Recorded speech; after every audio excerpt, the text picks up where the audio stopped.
Okay see now come to NCERT zone. हम NCERT exercise देखते हैं। फर्स्ट क्वेश्चन देखिए एनसीईआरटी का क्या है हमारा फ्रॉम दिस चैप्टर ब्रीदिंग।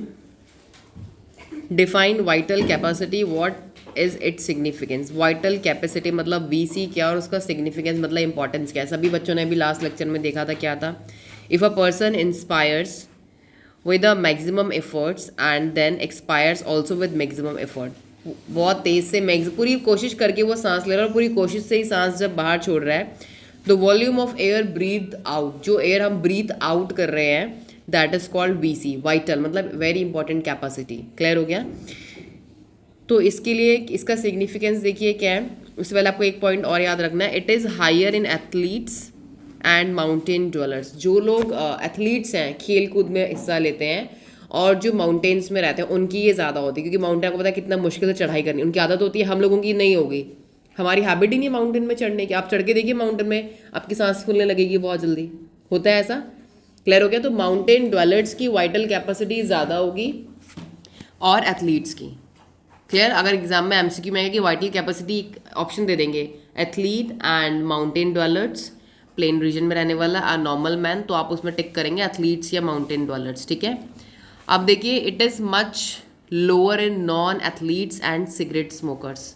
जो नॉन एथलीट्स हैं, जैसे हम लोग नॉन एथलीट्स हैं, इतना हिस्सा नहीं लेते हैं खेल कूद में, और जो सिगरेट स्मोकिंग करने वाले हैं उनकी बहुत ज़्यादा कम होगी वाइटल कैपेसिटी। ओके। तो आप इसका वहाँ पे छोटा सा आंसर लिख सकते हैं बुक में, जस्ट कि आपको याद रखें इंपॉर्टेंट पॉइंट्स आपको क्या लिखने होते हैं आंसर्स में। तो दूसरा क्वेश्चन देखिए, state the volume of air remaining in the lungs after normal breathing. Normal breathing लेने के बाद आपके लंग्स में कितनी वॉल्यूम रहती है एयर की। क्लियर हो गया। तो देखिए, इट इज़, सबसे पहले इसको बोलते हैं क्या है, it is called as functional residual capacity. Residual आपको बताया था मैंने, बची हुई। फंक्शनल रेसिडुअल कैपेसिटी कहते हैं इस। It includes E R V plus R V. पता होना चाहिए सभी बच्चों को ये। ठीक है। E R V plus R V का सम होता है ये, और ये करीब it is about 2000 to 2200 ml। Okay. 2000 to 2200 ml होता है ये। थर्ड क्वेश्चन में आ जाइए अब।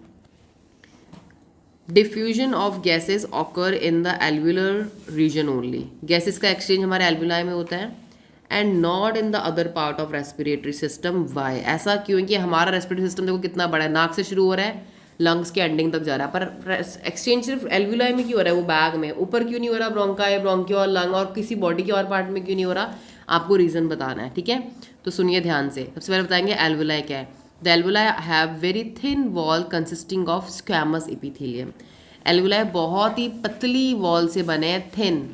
थिन कैसा एपिथेलियम है उनका? स्क्वैमस, SQUAMOUS, स्क्वैमस एपिथेलियम है उनका। ओके।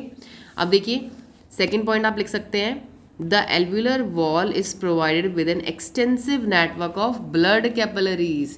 एल्वुलाई की वॉल में पूरा नेटवर्क बिछा हुआ है खून की नलियों का, जिनका नाम है ब्लड कैपिलरी। ओके। तो ब्लड कैपिलरी सबसे इंपॉर्टेंट है इसमें। Due to intimate contact of blood capillaries and alveolar wall, तो हमारे एल्वुलाइज में ब्लड कैपिलरीज का कॉन्टैक्ट है अच्छा सा, इसकी वजह से there is exchange of gases take place easily. इसलिए क्योंकि देखो ना, खून एल्वुलाई तक आ रहा है तो एक्सचेंज बहुत आसान हो जा रहा है। पूरे शरीर की CO2 को निकालना एल्वुलाई तक बाहर और O2 को वहीं से अंदर लेना। It is becoming very easy. Okay. अब देखिए लास्ट पॉइंट आप लिख सकते हैं, इन अदर पार्ट्स, अगर हम अदर पार्ट्स की बात करें, wall is not so thin to allow for diffusion. बाकी जो रेस्पिरेटरी पूरा सिस्टम है, बाकी वहाँ पे कोई भी वॉल इतनी पतली नहीं है कि वो किसी भी गैस को अंदर और बाहर कर सके। देखो ना कितनी पतली वॉल होगी कि गैस पास हो जा रही है उसमें से। अदर पार्ट्स में इतनी थिन वॉल नहीं है। ओके। आंसर क्लियर हो गया। 3 पॉइंट्स आपको आने चाहिए। Now let's come to the next. Now see fourth question में देखते हैं, what are the major transport mechanism for CO2 explain. CO2 को ट्रांसपोर्ट करने के लिए टिश्यूज से बाहर तक लाने के लिए बॉडी की क्या क्या मैकेनिज्म है। सबसे पहले आप बताएंगे, 7% of CO2 enters the blood is carried in dissolve state. ये सब आपने पॉइंट्स पढ़े हैं NCERT में। 7% डिजॉल्व स्टेट में जा रही है प्लाज्मा में। Clear. 70% CO2 is carried as bicarbonates. मिल गया आंसर सबको, in RBCs and plasma. And 20 to 25% of CO2 is carried by haemoglobin as carb amino haemoglobin. 20 से 25% हमारी CO2 कैरी हो रही है हीमोग्लोबिन मतलब RBC से, वो भी किसकी फॉर्म में, कार्ब अमीनो हीमोग्लोबिन, ठीक है, RBC से। और लास्ट लिखेंगे आप at the alveolar surface, alveoli की बात करें, partial pressure of CO2 is very low, therefore the CO2 is released from the blood into the alveoli. Alveoli में CO2 का पार्शियल प्रेशर बहुत कम होता है, इसलिए हमारा शरीर का जो ब्लड होता है वो एल्वुलाई में CO2 दे देता है और O2 ले लेता है, इस वजह से एक्सचेंज होता है। Clear all points.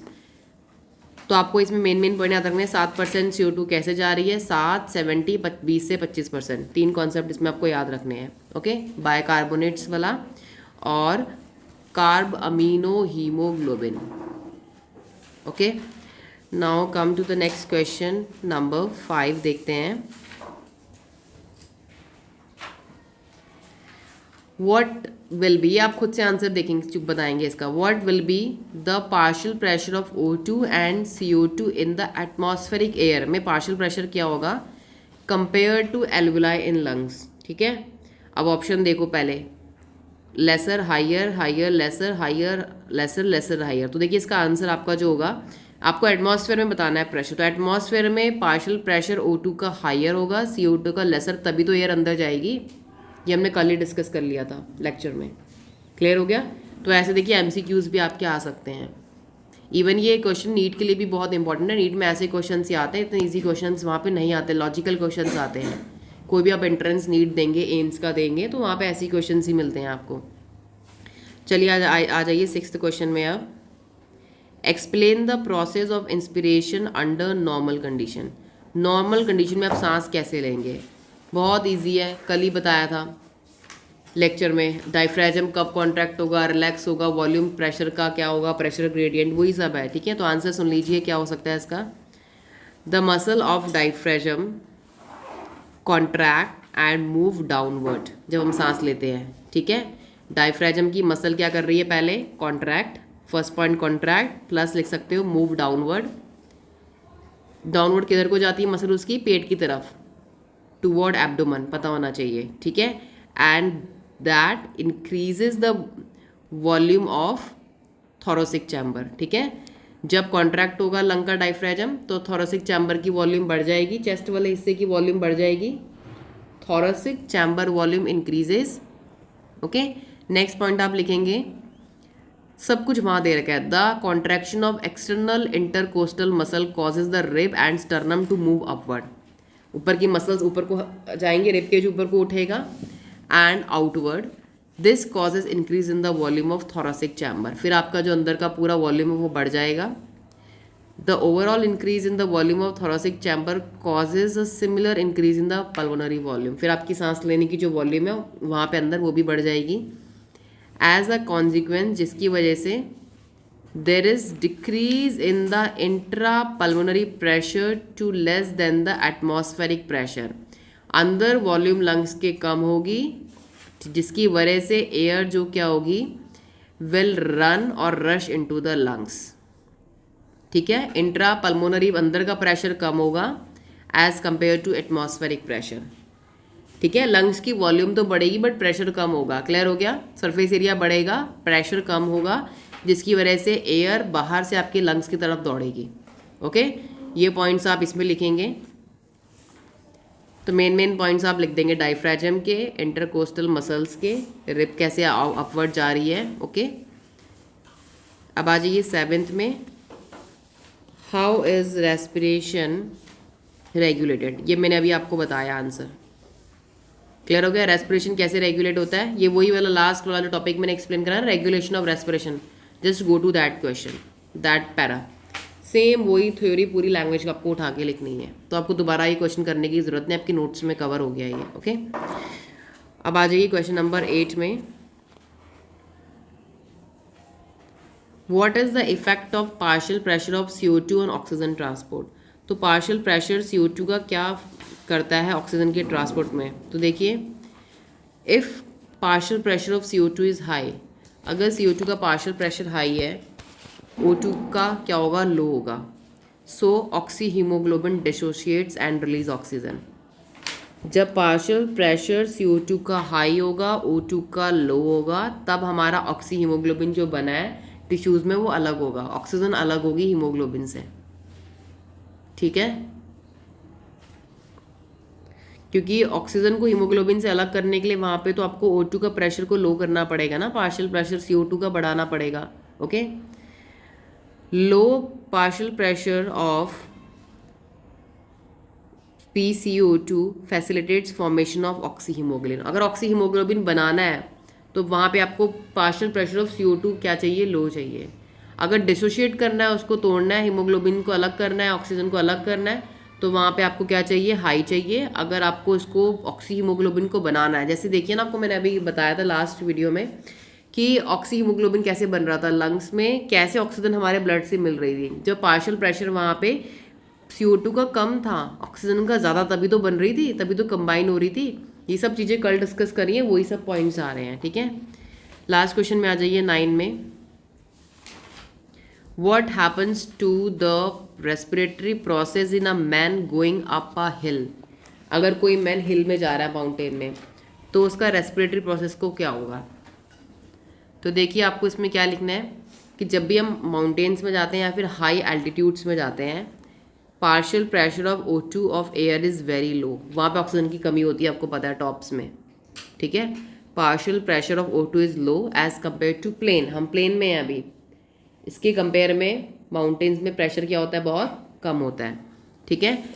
As a man goes up the hill his breathing rate will increase, सांस लेने का रेट और बढ़ जाएगा, ओके, क्योंकि सांस चढ़ती है वैसे ही आपको। So as to take enough oxygen to meet the body need, तो इस रिक्वायरमेंट को पूरा करने के लिए तो ब्रीथिंग रेट हमारा बढ़ता है, ताकि हमारे शरीर को ऑक्सीजन की जो ज़्यादा ज़रूरत हो रही है वो फटाफट कंप्लीट हो, इसलिए तेज़ी से सांस इंसान लेता है। ज़्यादा सांस लेने का मतलब फटाफट ऑक्सीजन की जो कमी हो रही है अंदर वो पूरी हो, ठीक है, इसलिए ब्रीथिंग रेट यहाँ पे बढ़ जाता है, okay. Now come to question number 10, बहुत इंपॉर्टेंट क्वेश्चन है। व्हाट इज द साइट, मतलब place of gaseous exchange in insect. Insect में एक्सचेंज गैस का कहाँ होता है, ट्रैक्यूल्स में, ट्रैक्यूल्स बताया था आपको मैंने, ट्रैकिया ट्यूब्स होते हैं, ठीक है। अब देखिए question number 11, define oxygen dissociation curve, ठीक है। ODC क्या होता है, can you suggest any reason for it sigmoidal pattern. वो एस शेप्ड का क्यों होता है, उसका कोई रीज़न बताओ। एस शेप्ड का होता है ना, सिग्मोइड मतलब एस शेप होता है, ठीक है। तो पहले आप क्या लिखेंगे, oxygen dissociation curve is a graph plotted with oxygen saturation of blood against partial pressure of oxygen, सब ग्राफ में लिखा हुआ है वहाँ पे पूरा, ठीक है। Oxygen saturation of blood against partial pressure of oxygen.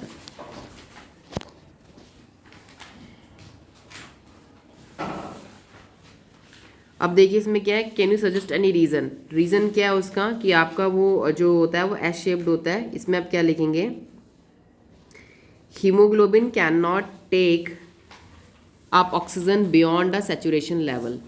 Haemoglobin हमारा एक सैचुरेशन लेवल से आगे ऑक्सीजन को नहीं ले सकता है, वो भी 95% होता है उसका, ठीक है। Haemoglobin can not take up oxygen beyond a saturation, मतलब एक लेवल है सैचुरेट हो रहा है जहाँ पे वो रुक जा रहा है, उसके बियॉन्ड वो नहीं जा रहा है, ठीक है। So it is 50% saturated at 30 mmHg। तो सैचुरेशन हमारा जो हो जाता है वो जाता है 50% में, कितना, 30 mmHg का। At lower partial pressure of oxygen, oxygen is released from haemoglobin. जब ऑक्सीजन का पार्शियल प्रेशर कम होता है तो हमारी ऑक्सीजन जो होती है हीमोग्लोबिन से, ऑक्सी हीमोग्लोबिन से ऑक्सीजन अलग हो जाती है। जब O2 का प्रेशर वहाँ पे लो होता है और CO2 का हाई होता है। अब आ जाइए क्वेश्चन नंबर 12 में, have you heard about hypoxia, try to get the information about it and discuss with your friends. तो हाइपोक्सिया के बारे में इंफॉर्मेशन कलेक्ट करिए और हाइपोक्सिया देखिए क्या है। Hypoxia refers to low concentration of oxygen in the body fluids, ठीक है। जब बॉडी के फ्लूइड्स में या बॉडी के टिश्यूज़ में ऑक्सीजन की कमी हो जाती है। इससे ऐसे लोगों को बहुत ज़्यादा कमज़ोरी आती है, फेंट हो जाते हैं लोग, चक्कर आ जाते हैं बहुत ज़्यादा। क्लियर हो गया? तो हाइपोक्सिया क्या होता है? Refers to low concentration of oxygen in the body fluid and tissues. Okay, बाकी आप इसकी इंफॉर्मेशन कलेक्ट कर सकते हैं। बाकी देखिए जो नेक्स्ट क्वेश्चन है वो आपका सब डिफरेंशिएशन वाले आते हैं, जो भी हमने सब डिस्कस किए अपने लास्ट लेक्चर में। डिस्टिंग्विश बिटवीन IRV ERV सभी बच्चे कर लेंगे। डेफिनेशन लिख के कितना मिलीलीटर होता है वो लिख देंगे आप, ठीक है।